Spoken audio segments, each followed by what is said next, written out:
एक नगर में एक सेठ रहता था। वह लोगों को पैसे उधार देता था, लेकिन उधार देने के बाद उनसे कहता था कि ये पैसे मैं इस जन्म में नहीं अगले जन्म में वापस लूंगा, और फिर वही रकम अपनी हिसाब किताब वाली मोटी किताब में लिख लेता था। एक दिन पास के गांव में रहने वाले 4 निकम्मे दोस्तों को इस सेठ के बारे में पता चला। उन्हें बताया गया कि वह सेठ सबको मुफ्त में पैसे देता है और वसूली अगले जन्म में करता है। चारों ने आपस में बातचीत की और तय किया क्यों ना हम भी जाकर उससे पैसे ले आए। और फिर चारों दोस्त सेठ के पास पहुंच गए। सेठ के घर के बाहर पहुंचकर उन चारों दोस्तों ने आवाज लगाई, धनराज, सेठ का घर यही है क्या? उस समय सेठ अपने बगीचे में पानी दे रहा था। तौलिया बांधे और बनियान पहने हुए सेठ ने अंदर से ही आवाज लगाई, बोलो क्या काम है? उन्होंने कहा, हमें सेठ जी से ही काम है, उन्हीं से मिलना है। इतना सुनते ही धनराज सेठ पानी की केतली वहीं रखकर अंदर गया, कपड़े बदले और बाहर आकर बोला, बोलो क्या काम है? मैं ही धनराज सेठ हूँ जिसे तुम ढूंढ रहे हो। तब चारों ने कहा, हमने सुना है कि आप लोगों को उधार पैसे देते हो और वह पैसे अगले जन्म में लेते हो। हम चारों बहुत गरीब हैं और इतने समर्थ नहीं कि इस जन्म में आपका पैसा लौटा सकें, इसीलिए हमें पैसे चाहिए। सेठ ने कहा, बताओ कितने पैसे चाहिए? ये सुनते ही चारों दोस्त एक दूसरे का मुंह देखने लगे। मन ही मन सोचने लगे, क्यों ना इतना धन मांग लें कि पूरी जिंदगी कुछ कमाना ही न पड़े, घर बैठे आराम से खाएं पिएं। तब चारों ने सेठ जी से कहा, हमें चारों को 20-20 हजार रुपए दे दीजिए। सेठ ने कहा, रुपये तो मैं तुम्हें दे दूंगा, इसमें मुझे कोई आपत्ति नहीं है, लेकिन मेरी एक शर्त है। चारों ने कहा, बताइए सेठ जी, आपकी क्या शर्त है? सेठ ने कहा, पैसे तो दे दूंगा, लेकिन यह पैसे मैं अगले जन्म में लूंगा, इस जन्म में नहीं। इतना सुनकर चारों बोले, सेठ जी, इसी वजह से तो हम यहाँ आए हैं, अगले जन्म में देने के लिए। सेठ ने कहा, तो चलो अंदर चलते हैं। चारों सेठ जी के घर के अंदर गए।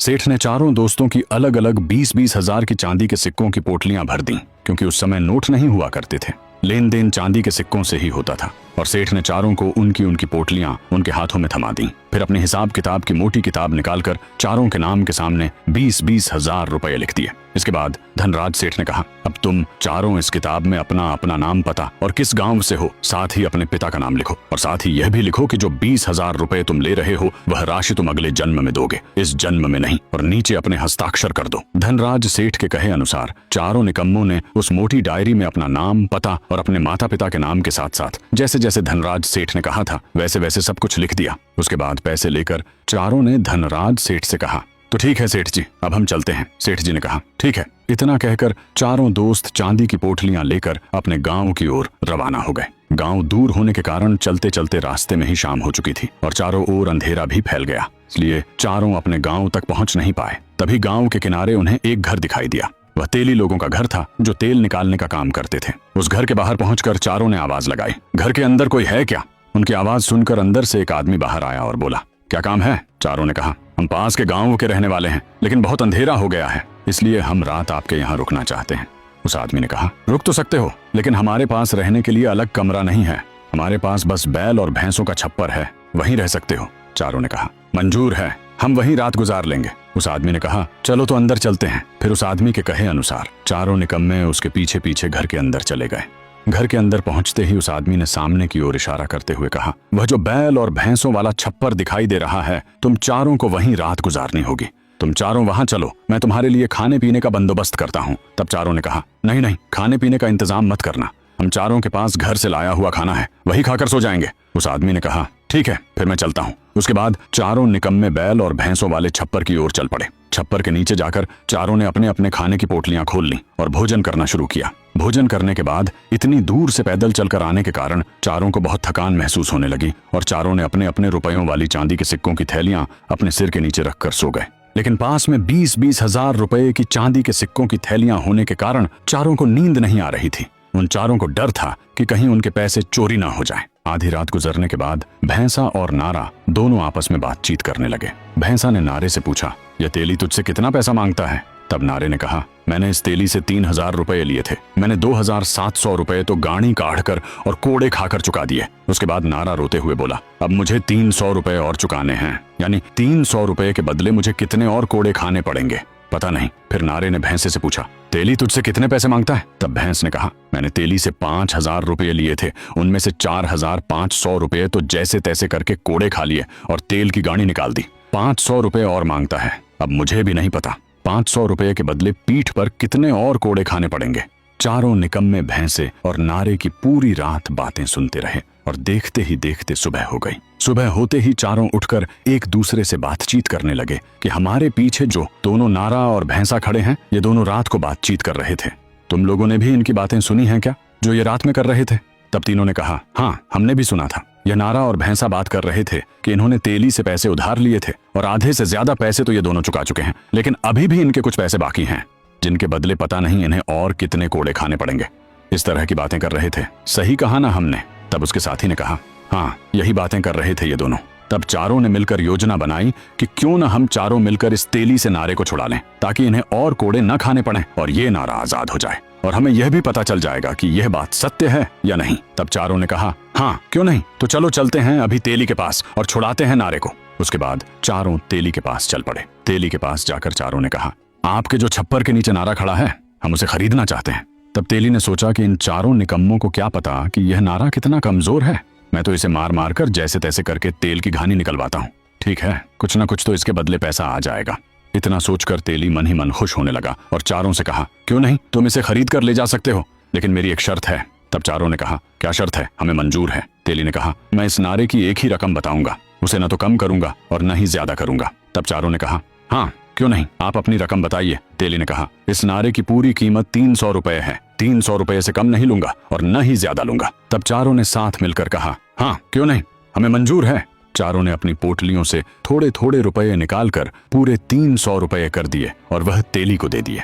तेली ने जैसे ही पैसे अपने हाथ में लिए, सामने खड़ा नारा जमीन पर गिर पड़ा और गिरते ही उसी समय उसकी मौत हो गई।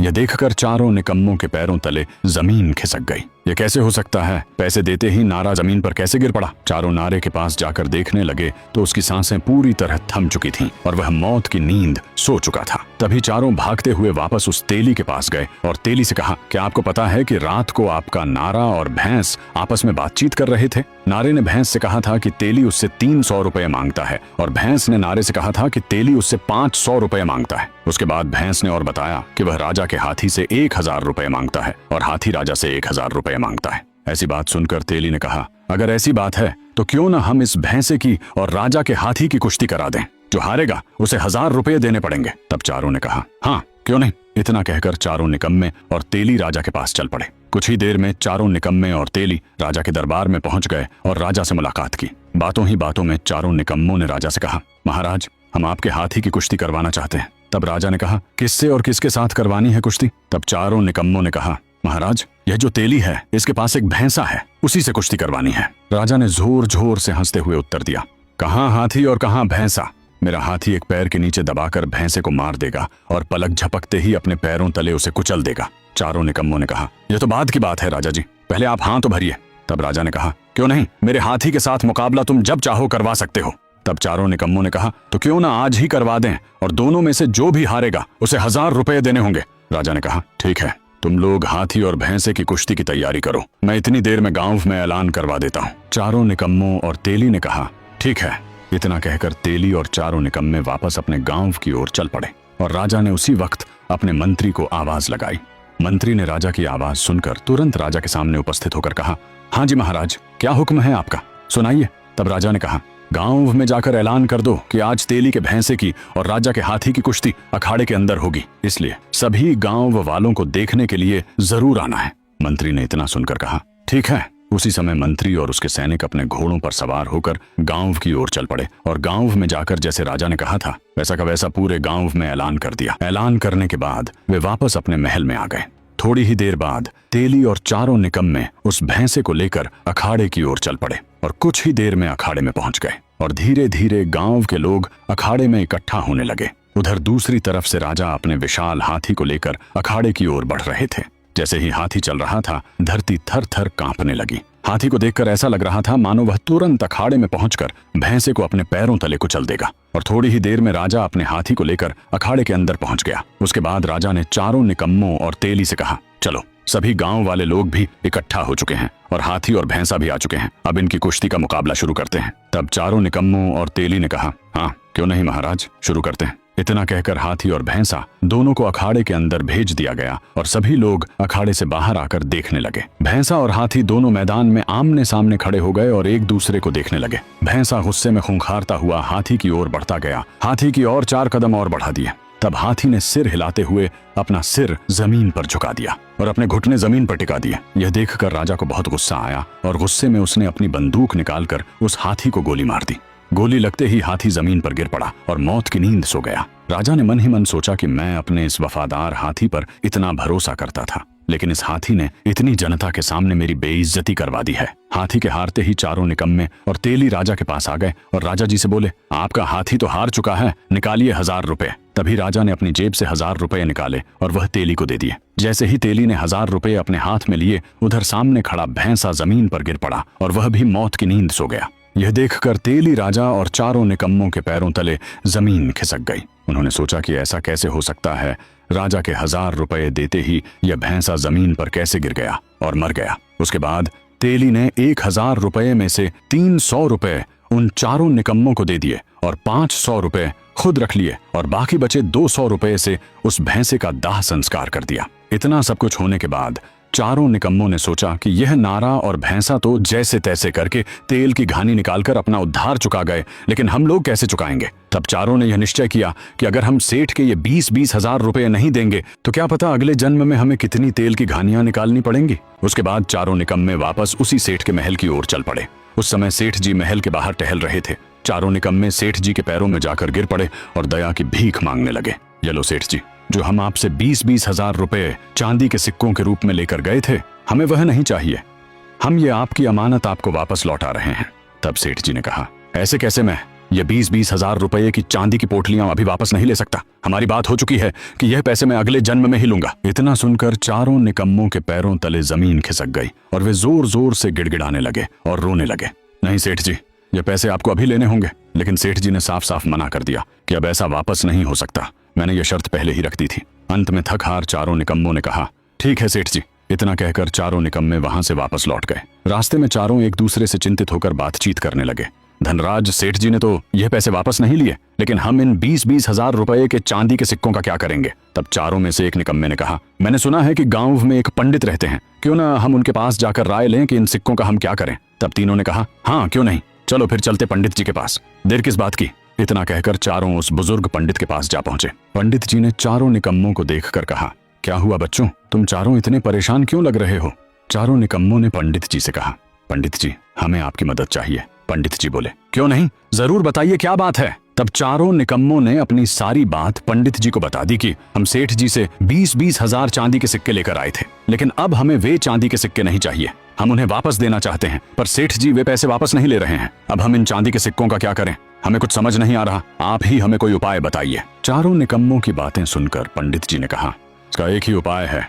तुम चारों के पास जो 20-20 हजार चांदी के सिक्के हैं, उन सिक्कों की मदद से गरीब लोगों के लिए एक धर्मशाला बनवा दो और लोगों के पीने के लिए पानी का एक कुंड बनवा दो। पंडित जी आगे बोले, लेकिन इसके लिए तुम्हें चारों को खुद भी मजदूरी करनी होगी और मिलकर उस भवन और कुंड का निर्माण कराना होगा। यानी तुम्हें ईंटें झलानी होंगी, मिट्टी का घोल तैयार करना होगा और कारीगरों के साथ मिलकर कड़ी मेहनत करनी पड़ेगी। फिर पंडित जी ने समझाते हुए कहा, जब धर्मशाला पूरी तरह तैयार हो जाए तो उसकी ऊपरी छत पर जाकर धनराज सेठ का नाम मोटे मोटे अक्षरों में लिख देना, ताकि दूर दूर से आने वाले सभी लोगों को साफ दिखाई दे। और इसी तरह जब पानी का कुंड पूरी तरह तैयार हो जाए तो उस कुंड पर भी धनराज सेठ का नाम अवश्य लिख देना। पंडित जी आगे बोले, जब भी कोई व्यक्ति उस धर्मशाला में ठहरेगा या फिर उस पानी के कुंड से पानी पिएगा तो वह सेठ के नाम का गुणगान करेगा और जयकारा लगाएगा, धनराज सेठ की जय हो।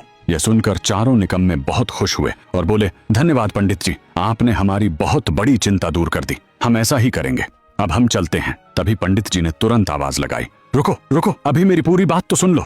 चारों निकम्मे रुक गए और हैरानी से पंडित जी की ओर देखने लगे। चारों निकम्मों ने कहा, हाँ पंडित जी सुनाइए। पंडित जी ने कहा, तुम चारों धनराज सेठ की सेठानी के पास चले जाना और उसके पास जाकर कहना, धनराज सेठ की जय हो। धनराज सेठ जी ने बहुत अच्छा काम किया है। उस इंसान ने जंगल में एक बहुत अच्छी धर्मशाला बनवाई है और जहां दूर दूर तक पानी का कोई नामो निशान नहीं था, वहां एक पानी की कुंड बनवा दी है, जहां से लोग आते जाते रहते हैं। उन्हें न तो रहने के लिए कोई जगह मिलती थी और न ही पीने के लिए पानी मिलता था, लेकिन सेठ के कारण आज उन लोगों को रहने के लिए धर्मशाला मिल चुकी है और प्यासों को पानी मिल रहा है।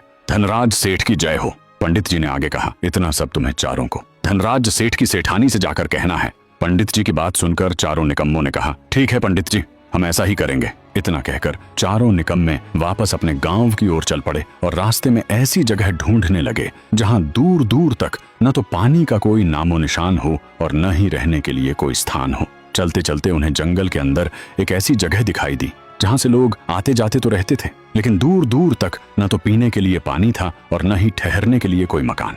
तब चारों निकम्मों ने आपस में विचार किया, क्यों न हम इसी स्थान पर गरीब और यात्रियों के रहने के लिए एक धर्मशाला बनवाएं और प्यासे लोगों के लिए एक पानी का कुंड भी बनवा दें। चारों निकम्मों ने कहा, क्यों नहीं, और तुरंत काम शुरू करने का निर्णय कर लिया। फिर चारों ने आपस में अपना अपना काम बांट लिया। एक निकम्मे ने ईंटों का काम संभाल लिया, दूसरे निकम्मे ने सीमेंट तैयार करने का काम संभाला, तीसरे निकम्मे ने बजरी और पानी की व्यवस्था संभाली और चौथे निकम्मे ने कारीगरों के साथ मिलकर दीवारें खड़ी करने और उन्हें मजबूत बनाने का काम शुरू कर दिया। चारों निकम्मे दिन रात मेहनत करने लगे। देखते ही देखते उनकी मेहनत रंग लाई और कुछ ही समय में वहां एक सुंदर धर्मशाला तैयार हो गई। धर्मशाला के पास ही उन्होंने प्यासे यात्रियों के लिए एक पानी का कुंड भी बनवा दिया। जब धर्मशाला और पानी का कुंड दोनों पूरी तरह तैयार हो गए, चारों निकम्मों ने पंडित जी के कहे अनुसार उस धर्मशाला की ऊपरी छत पर जाकर मोटे मोटे अक्षरों में धनराज सेठ का नाम लिख दिया, ताकि आने जाने वाले सभी लोगों को दूर से ही साफ दिखाई दे। अब धर्मशाला और पानी का कुंड बनने के बाद जो भी यात्री उस रास्ते से गुजरता वह धर्मशाला के अंदर ठहरता, पानी पीता और वहीं स्नान करके विश्राम करता। और जब वह वहां से जाने लगता तो खुशी खुशी ऊंची आवाज में जयकारा लगाता, धनराज सेठ की जय हो। चारों निकम्मे यह सब देखकर बहुत खुश हुए और मन ही मन सोचने लगे, हम चारों ने मिलकर सच में बहुत अच्छा काम किया है। हमारे इस काम से कितने ही यात्रियों और गरीब लोगों को सहारा मिलेगा और उनकी मदद होगी। उसके बाद चारों निकम्मों ने आपस में बातचीत की और कहा, पंडित जी के कहे अनुसार अब हमें सेठ जी की सेठानी के पास चलना चाहिए और उन्हें इस धर्मशाला और पानी के कुंड के बारे में बताना चाहिए कि सेठ जी ने कितना महान काम किया है। यहाँ आने जाने वाले लोग धर्मशाला में ठहरते हैं, पानी पीते हैं और जाते समय जोर जोर से धनराज सेठ की जय हो का जयकारा लगाते हैं और उनके नाम का गुणगान करते हैं। चारों निकम्मों ने कहा, हाँ क्यों नहीं, चलो अभी चलते हैं। इतना कहकर चारों निकम्मे धनराज सेठ के उसी महल की ओर चल पड़े जहाँ सेठ जी की सेठानी रहती थी। चारों निकम्मे महल के दरवाजे के पास जाकर जोर जोर से आवाज लगाने लगे, सेठानी जी क्या आप घर पर हैं? 3-4 बार आवाज लगाने पर महल के अंदर घूम रही सेठानी जी के कानों में चारों निकम्मों की आवाज पहुंच पड़ी। आवाज सुनते ही वे जल्दी जल्दी कदम बढ़ाती हुई महल के दरवाजे पर आ पहुंची। दरवाजे पर पहुंचते ही चारों निकम्मों ने एक साथ ऊंची आवाज में कहा, धनराज सेठ की जय हो। धनराज सेठ जी ने बहुत अच्छा काम किया है। धनराज सेठ जी ने जंगल में एक बहुत अच्छी धर्मशाला बनवाई है और जहां दूर दूर तक पानी का कोई नामो निशान नहीं था, वहां एक पानी की कुंड बनवा दी है जहां से लोग आते जाते रहते हैं। उन्हें न तो रहने के लिए कोई जगह मिलती थी और न ही पीने के लिए पानी मिलता था, लेकिन सेठ जी के कारण आज उन लोगों को रहने के लिए धर्मशाला मिल चुकी है और प्यासों को पानी मिल रहा है। धनराज सेठ की जय हो। चारों निकम्मों की बातें सुनकर सेठानी ने कहा, ऐसा हो ही नहीं सकता। सेठ जी मेरे बिना पूछे यह काम कर ही नहीं सकते।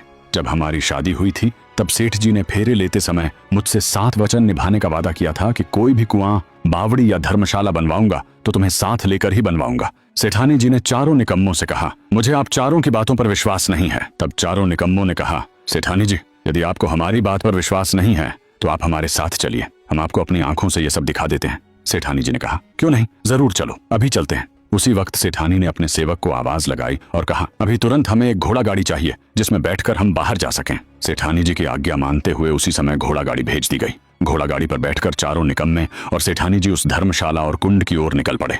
थोड़ी ही देर में चारों निकम्मे और सेठानी जी उस धर्मशाला और पानी के कुंड के पास पहुंच गए। सेठानी जी ने देखा कि सामने एक सुंदर धर्मशाला बनी हुई है और उसके पास ही एक पानी का कुंड भी बना हुआ है। धर्मशाला और कुंड दोनों पर बड़े बड़े अक्षरों में लिखा हुआ था, धनराज सेठ की जय हो। और गांव के आने जाने वाले यात्री उस धर्मशाला में ठहर कर आराम कर रहे थे और कुछ लोग पानी के कुंड से पानी पी रहे थे और जो लोग वहां से जा रहे थे वे ऊंची आवाज में नारा लगाते हुए आगे बढ़ रहे थे, धनराज सेठ की जय हो। यह सब देखकर सेठानी जी हैरान रह गईं। उसके बाद उन्होंने उस धर्मशाला और पानी के कुंड के चारों ओर चक्कर लगाकर उन्हें चारों तरफ से अच्छी तरह ध्यान से देखा। उसके बाद चारों निकम्मों ने सेठानी जी से कहा, अब तो मान गई ना सेठानी जी कि हम चारों आपसे सच कह रहे थे। सेठानी जी ने कहा, हाँ अब तो मैंने अपनी आंखों से सब कुछ देख लिया है, अब मुझे तुम्हारी बात माननी ही पड़ेगी।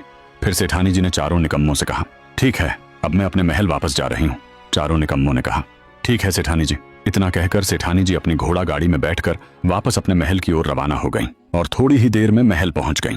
महल में पहुंचते ही वे सीधे सेठ जी के पास गईं और गुस्से में सेठ जी से कहा, क्या आपने उस सुनसान जंगल में एक धर्मशाला और एक पानी का कुंड बनवाया है? क्या आपने यह सब मुझसे बिना पूछे बनवाया है? सेठ जी ने आश्चर्य से कहा, नहीं तो मैंने ऐसा कुछ भी नहीं बनवाया है। तब सेठानी जी ने नाराज होकर कहा, झूठ मत बोलिए सेठ जी, मैंने यह सब अपनी आंखों से देख कर आई हूँ। वहां एक धर्मशाला और एक पानी का कुंड बना हुआ है और दोनों पर बड़े बड़े अक्षरों में आपका नाम लिखा हुआ है, धनराज सेठ की जय हो। तब सेठ जी ने आश्चर्य से कहा, ऐसा कैसे हो सकता है? मैंने न तो कोई धर्मशाला बनवाई है और न ही कोई पानी का कुंड बनवाया है, फिर ऐसा कैसे हो सकता है? इसके बाद सेठ जी ने सेठानी से कहा, क्यों न तुम मुझे भी एक बार वह धर्मशाला और पानी का कुंड दिखा दो, ताकि मैं भी अपनी आंखों से देखकर तुम्हारी बात मान सकूं। सेठानी जी ने कहा, हाँ क्यों नहीं, चलिए अभी चलते हैं। इसके बाद सेठानी जी और सेठ जी दोनों घोड़ा गाड़ी में बैठकर उस धर्मशाला और पानी के कुंड की ओर निकल पड़े। कुछ ही देर में वे दोनों वहां पहुंच गए जहां सामने धर्मशाला बनी हुई थी और उसके पास ही पानी का कुंड था। धर्मशाला के सामने चारों निकम्मे सीढ़ियों पर बैठे हुए थे। सेठ जी घोड़ा गाड़ी से उतरकर सीधे धर्मशाला और पानी के कुंड के पास पहुंचे। वहां पहुंचकर उन्होंने देखा कि चारों निकम्मे धर्मशाला की सीढ़ियों पर बैठे हुए हैं। उन्हें देखकर सेठ जी मन ही मन सोचने लगे, ये चारों यहाँ क्या कर रहे हैं? इसके बाद सेठ जी ने धर्मशाला और पानी के कुंड के चारों ओर घूम घूम कर ध्यान से देखा। तब उन्होंने देखा कि धर्मशाला और कुंड दोनों पर बड़े बड़े अक्षरों में साफ साफ लिखा हुआ था, धनराज सेठ की जय हो। जब सेठ जी धर्मशाला और पानी के कुंड को ध्यान से देख रहे थे, तभी चारों निकम्मे धीरे से सेठानी जी के पास जाकर बोले, सेठानी जी सुनिए, अभी सेठ जी आपके पास आएंगे और आपसे कहेंगे कि यह धर्मशाला और पानी का कुंड उन्होंने नहीं बनवाया है, लेकिन आप उनकी बात पर विश्वास मत कीजिएगा। चारों निकम्मों ने आगे कहा, तब आपको उनसे एक ही बात कहनी है कि आपने यह सब अपनी आंखों से देखा है और यहाँ आने जाने वाले सभी लोग धनराज सेठ की जय हो का जयकारा लगाते हैं, और फिर आप सेठ जी से कहना, चलो यह तो कोई बात नहीं है, जाने अनजाने में गलती हो जाती है, लेकिन जब हमारी शादी हुई थी तब आपने मुझसे 7 वचन लिए थे कि आप मुझसे बिना पूछे कोई भी बड़ा काम नहीं करवाएंगे, चाहे वह कुआं हो, बावड़ी हो या धर्मशाला। लेकिन आपने मुझसे बिना पूछे ही यह धर्मशाला और पानी का कुंड बनवा दिया। यह ठीक नहीं हुआ सेठ जी। गलती तो इंसान से हो ही जाती है, पर अब आपको यह स्वीकार करना ही पड़ेगा कि यह धर्मशाला और पानी का कुंड आपने ही बनवाया है। यदि आप यह बात नहीं मानेंगे तो मैं घर जाकर आत्महत्या कर लूंगी और अपने आप को जला लूंगी। इतना कहकर चारों निकम्मे वापस धर्मशाला की सीढ़ियों पर जाकर बैठ गए। उधर सेठ जी धर्मशाला और पानी के कुंड को ध्यान से देखकर वापस सेठानी जी के पास आ गए और बोले, सेठानी जी, यह धर्मशाला और पानी का कुंड मैंने नहीं बनवाया है। हाँ, इन पर साफ साफ धनराज सेठ की जय हो लिखा हुआ है, लेकिन यह काम मैंने नहीं किया है। सेठानी जी ने कहा, देखिए सेठ जी, अब आप मेरे सामने ही झूठ बोल रहे हैं। आपकी आंखों के सामने साफ साफ धर्मशाला और पानी के कुंड पर आपका नाम लिखा हुआ है, फिर आप कैसे कह सकते हैं कि यह आपने नहीं बनवाया? आपको सच मानना ही पड़ेगा और यह स्वीकार करना ही होगा कि यह धर्मशाला और पानी का कुंड आपने ही बनवाया है। सेठानी जी की बात सुनकर सेठ जी घबरा गए। वे मन ही मन सोचने लगे, यदि मैं हाँ कह दूंगा तो झूठा साबित हो जाऊंगा, और यदि ना कहूंगा तो कहीं मेरी पत्नी कोई बड़ा कदम ना उठा ले। तभी सेठानी जी फिर बोली, क्या हुआ सेठ जी, क्या सोच रहे हैं? क्या यह धर्मशाला और पानी का कुंड आपने मुझसे बिना पूछे नहीं बनवाया है? उधर सामने धर्मशाला की सीढ़ियों पर बैठे चारों निकम्मे मन ही मन यह सोचकर खुश हो रहे थे कि कब सेठ जी हाँ कहें और उनका कर्ज उतर जाए, ताकि अगले जन्म में उन्हें नारा और भैंसे की तरह तेल न निकालना पड़े। कोड़े खाने के बाद भी उन्हें यह पता नहीं होता था कि अभी और कितने कोड़े खाने पड़ेंगे। आखिरकार सेठ जी ने सेठानी जी से कहा, यह धर्मशाला और पानी का कुंड मैंने नहीं बनवाया है, लेकिन इन दोनों से भी ज्यादा तुम मेरे लिए मायने रखती हो, इसलिए तुम ऐसा कोई गलत कदम मत उठाना। मैं मान लेता हूं कि यह धर्मशाला और पानी का कुंड मैंने ही बनवाया है और इन दोनों पर जो नाम लिखा है वह मेरा ही है। सेठ जी के इतना कहते ही देखते वह धर्मशाला और पानी का कुंड पलक झपकते ही पूरी तरह जमीन में धंस गए। यह सब देखकर सेठ जी और सेठानी जी दोनों चौंक पड़े।